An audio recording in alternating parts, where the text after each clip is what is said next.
ಗಂಡು ಮಗುವಿಗೆ ಜನ್ಮ ನೀಡಿದ ಬಳಿಕ ಬಾಣಂತಿ ಮೃತಪಟ್ಟಿರುವ ಘಟನೆ ಗೌರಿಬಿದನೂರು ತಾಲೂಕಿನ ಅಲ್ಲಿಪುರ ಗ್ರಾಮ ವ್ಯಾಪ್ತಿಯ ಪುಲಗನಹಳ್ಳಿ ಗ್ರಾಮದಲ್ಲಿ ನಡೆದಿದೆ. ಇದಕ್ಕೆ ಹೆರಿಗೆ ಸಂದರ್ಭದಲ್ಲಿ ರಕ್ತದ ಮಾದರಿ ಪರೀಕ್ಷೆಯಲ್ಲಿ ವೈದ್ಯಕೀಯ ಸಿಬ್ಬಂದಿ ತೋರಿದ ನಿರ್ಲಕ್ಷ್ಯವೇ ಕಾರಣವೆಂದು ಆರೋಪ ಕೇಳಿಬಂದಿದೆ. ಮೃತ ಬಾಣಂತಿ ಗ್ರಾಮದ 30 ವರ್ಷದ ಭಾಗ್ಯಮ್ಮ ಎಂದು ಗುರುತಿಸಲಾಗಿದೆ. ಸೋಮವಾರ ಗೌರಿಬಿದನೂರು ನಗರದ ತಾಯಿ ಮಕ್ಕಳ ಆಸ್ಪತ್ರೆಯಲ್ಲಿ ಆಪರೇಷನ್ ಮೂಲಕ ಭಾಗ್ಯಮ್ಮ ಗಂಡು ಮಗುವಿಗೆ ಜನ್ಮ ನೀಡಿದ್ಲು. ತಾಯಿ ಮಗು ಆರೋಗ್ಯವಾಗಿದ್ರು. ಆದರೆ ಸೋಮವಾರ ರಾತ್ರಿ ಇದ್ದಕ್ಕಿದ್ದಂತೆ ಆರೋಗ್ಯದಲ್ಲಿ ವ್ಯತ್ಯಾಸ ಕಂಡುಬಂದಿದೆಯಂತೆ. ಕೂಡಲೇ ಆಕೆಯನ್ನ ಬೆಂಗಳೂರು ವಾಣಿ ವಿಲಾಸ್ ಆಸ್ಪತ್ರೆಗೆ ಸೇರಿಸಲಾಗಿತ್ತು. ಚಿಕಿತ್ಸೆ ಫಲಕಾರಿಯಾಗದೆ ಭಾಗ್ಯಮ್ಮ ಕೊನೆಯುಸಿರು ಎಳೆದಿದ್ದಾರೆ. ಇನ್ನು ಭಾಗ್ಯಮ್ಮಳಿಗೆ ಹೆರಿಗೆಗೂ ಮೊದಲು ಮಾಡಿದ ರಕ್ತ ಪರೀಕ್ಷೆಯಲ್ಲಿ ರಕ್ತದ ಮಾದರಿ ಬಿ ಪಾಸಿಟಿವ್ ಅಂತ ಬಂದಿದೆ. ಆಪರೇಷನ್ ಬಳಿಕ ತೀವ್ರ ರಕ್ತಸ್ರಾವವಾಗಿ ಉಸಿರಾಟದ ತೊಂದರೆ, ಕೆಮ್ಮು ಹೆಚ್ಚಾದಾಗ ರಕ್ತದ ಅವಶ್ಯಕತೆ ಇದೆ ಎಂದು ತಿಳಿದು ರಕ್ತದ ಮಾದರಿ ಪರೀಕ್ಷೆ ಮಾಡಿದಾಗ ಭಾಗ್ಯಮ್ಮಳಿಗೆ ಬಿ ನೆಗೆಟಿವ್ ಬಂದಿದೆ. ಆಗ ಹೆಚ್ಚಿನ ಚಿಕಿತ್ಸೆಗೆ ಬೆಂಗಳೂರಿನ ವಾಣಿ ವಿಲಾಸಕ್ಕೆ ಕಳುಹಿಸಿಕೊಟ್ಟಿದ್ದಾರೆ. ಆದರೆ ಅಲ್ಲಿ ಚಿಕಿತ್ಸೆ ಫಲಕಾರಿಯಾಗದೆ ಬಾಣಂತಿ ಮೃತಪಟ್ಟಿದ್ದಾರೆ. ಬುಧವಾರದಂದು ಮೃತದೇಹವನ್ನು ಸಂಬಂಧಿಕರು ನಗರದ ತಾಯಿ ಮತ್ತು ಮಕ್ಕಳ ಆಸ್ಪತ್ರೆ ಮುಂಭಾಗ ಇರಿಸಿ ಸುಮಾರು 2 ಗಂಟೆಗೂ ಹೆಚ್ಚು ಕಾಲ ಪ್ರತಿಭಟನೆ ನಡೆಸಿದ್ದು ಸಂಬಂಧಿಕರ ಆಕ್ರಂದನ ಮುಗಿಲು ಮುಟ್ಟಿತ್ತು.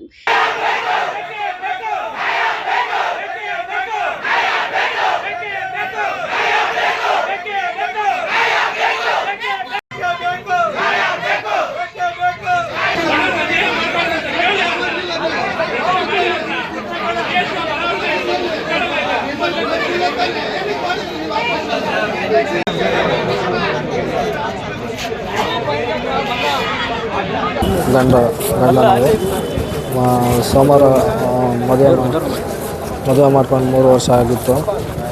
ಫಸ್ಟ್ ಮಗುನು ಇಲ್ಲೇ ಸಿಸರಿಂಗ್ ಮಾಡಿದರು ಗೋವಿಂದ್ ಸರ್. ಅವ್ರು ಚೆನ್ನಾಗಿದ್ದರು. ಇವಾಗ ಮಗುಗೆ ಮೊನ್ನೆ ಬಂದಾಗ ಈ ಥರ ಸಿಸರಿಂಗ್ ಮಾಡಿ ಡಾಕ್ಟ್ರ್ ಇಲ್ಲಿ ಆಗಲ್ಲ, ಇದು ವಾಣಿ ವಿಲಾಸಕ್ಕೆ ಹೋಗೋಣ ಅಂತೇಳಿ ವಾಣಿ ವಿಲಾಸಕ್ಕೆ ಕರ್ಕೊಂಡೋದ್ರು. ಅಲ್ಲಿ ಡಾಕ್ಟ್ರು ಆಗಲ್ಲ, ಇಲ್ಲಿ ಬ್ಲಡ್ ಜಾಸ್ತಿ ಬ್ಲೀಡಿಂಗ್ ಆಗ್ತಾಯಿದೆ, ಆಗಲ್ಲ ಇದಾಗ್ತಾಯಿದೆ ಅಂತೇಳಿ ಇದು ಮಾಡ್ತಾಯಿದ್ರು. ಇವತ್ತು ಬೆಳಗ್ಗೆ ಬಂದು ಇಲ್ಲಿಲ್ಲ ಪ್ರತಿಭಟನೆ ಎಲ್ಲ ಮಾಡಿದ್ರಿ. ಈ ಅಧಿಕಾರಿಗಳು ಏನೆಲ್ಲ ತೀರ್ಮಾನ ಮಾಡಿದ್ರು, ಏನೆಲ್ಲ ಆಶ್ವಾಸನೆ ಕೊಟ್ಟಿದ್ದಾರೆ ಏನು ಅಂತ? ಅಧಿಕಾರಿಗಳು ಮಾಡ್ತೀವಿ, ಅವ್ರ ಮೇಲೆ ಕ್ರಮ ಕೈಗೊಳ್ತೀವಿ ಅಂತವ್ರೆ. ನಮಗೇನು ಹೇಳಿಲ್ಲ ಇನ್ನು. ಅವ್ರು ಮಾಡ್ತೀನಿ ಅಂದರೆ ನಾಳೆ ಮಾಡ್ತೀನಿ, ನಾಳೆ ಮೀಟಿಂಗ್ ಇದೆ, ನಾಳೆ ಬರ್ರಿ 3 ಗಂಟೆಗೆ ಅಂತ ಹೇಳಿದ್ರು. ಅಂದರೆ ನಿಮ್ಮದು ಏನಾದರೂ ಡಿಮ್ಯಾಂಡ್ಸ್ ಏನಾದರೂ ಇದೆಯಾ ಏನು? ನಮ್ಮದು ಡಿಮ್ಯಾಂಡ್ ಏನಿಲ್ಲ ಸರ್. ಫಸ್ಟ್ ಆಂಬುಲೆನ್ಸ್ ಸೌಲಭ್ಯ ಮಾಡಬೇಕು, ಬ್ಲಡ್ ಬ್ಯಾಂಕ್ ಓಪನ್ ಮಾಡಬೇಕು ಸರ್ ಇಲ್ಲಿ. ನನಗೆ ದುಡ್ಡು ಬೇಡ, ನಮ್ಮ ಮಕ್ಕಳು ನಾನು ಸಾಕೊಂತೀನಿ. ಫಸ್ಟು ಬ್ಲಡ್ ಬ್ಯಾಂಕ್ ಇಲ್ಲಿ ಓಪನ್ ಮಾಡಬೇಕು ಸರ್. ದುಡ್ಡೇ ಬೇಡ ನನಗೆ ಬರೋ ದುಡ್ಡು ಬೇಕಾದ್ರೆ ಇಲ್ಲೇ ಕೊಟ್ಬಿಡ್ತೀನಿ. ಬ್ಲಡ್ ಬ್ಯಾಂಕ್ ಓಪನ್ ಮಾಡಬೇಕು ಸರ್ ಫಸ್ಟ್. ಆಂಬುಲೆನ್ಸ್ ಸೌಲಭ್ಯ ನನಗೆ ಆ ದುಡ್ಡೇ ಬೇಡ, ನಮ್ಮ ಮಕ್ಕಳು ನಾನು ಸಾಕೊಂತೀನಿ. ಇಲ್ಲಿ ಆಪ್ರೇಷನ್ ಬಂದಾಗ ಅಮೌಂಟ್ ಏನಾದರೂ ಇಸ್ಕೊಂಡಿದ್ರೆ ನಿಮ್ಮ ಹತ್ರ ಏನು ಸರ್? ಆಪ್ರೇಷನ್ ಆದಮೇಲೆ ಇಸ್ಕೊಂಡಿದ್ದೆ ಸರ್. ಎಷ್ಟು ಇಸ್ಕೊಂಡಿದ್ರು? 7,000 ಸರ್. ಈ ಹಿಂದೆ ಮಗು ಅದಕ್ಕೂ ಅಮೌಂಟ್ ಏನಾದರೂ ಇಸ್ಕೊಂಡಿದ್ರ? ಹಿಂದೆ ಮಗುಗೆ ಫಸ್ಟ್ ಮಗುಗೆ ಇಸ್ಕೊಂಡಿದ್ರು ಸರ್. ಎಷ್ಟು ಇಸ್ಕೊಂಡು? 10,000 ಇಸ್ಕೊಂಡಿದ್ದೆ ಸರ್. ಒಟ್ಟಲ್ಲಿ ನೀವು ಅಮೌಂಟು ಎಲ್ಲ ಕೊಟ್ಟಾದ್ಮೇಲೆ ನಿಮ್ಮ ಮಗು ತೋರಿಸಿದ್ರೆ ಅವರು? ಇಲ್ಲ ಸರ್, ಮಗು ತೋರಿಸಿದ್ಮೇಲೆ ಚೆನ್ನಾಗಿದ್ದಾರೆ ಅಂತೇಳಿ ಒಳಗಡೆ ಕರೆದು ಫೀಸ್ ಕೊಡಪ್ಪ ಅಂತ ಕೇಳಿ ಇಸ್ಕೊಂಡಿದ್ದೆ ಸರ್. ಘಟನಾ ಸ್ಥಳಕ್ಕೆ ಪ್ರಭಾರ ಜಿಲ್ಲಾ ಆರೋಗ್ಯ ಅಧಿಕಾರಿ ಸಂತೋಷ್ ಬಾಬು ಭೇಟಿ ನೀಡಿ ಮಾತನಾಡಿದ ಅವರು, ವಾಣಿ ವಿಲಾಸ್ ಆಸ್ಪತ್ರೆಯಲ್ಲಿ 3 ಗಂಟೆಗೆ ಸಾವಾಗಿದೆ ಎಂದು ನನಗೆ ತಿಳಿಸಿದ್ದಾರೆ. ಕೂಡಲೇ ಎಂಎಲ್ಸಿ ಮಾಡಿ ಕೇಸು ದಾಖಲಿಸಿದ್ದೇವೆ. ರಿಪೋರ್ಟ್ಗಾಗಿ ಕಾಯುತ್ತಿದ್ದೇವೆ ಮತ್ತು ಇರುವ ದಾಖಲೆಗಳನ್ನೆಲ್ಲ ಸೀಸ್ ಮಾಡಲಾಗಿದೆ. ಡಿಸಿ ಮತ್ತು ಸಿಇಒ ಅವರಿಗೆ ವಿಷಯ ತಿಳಿಸಲಾಗಿದೆ.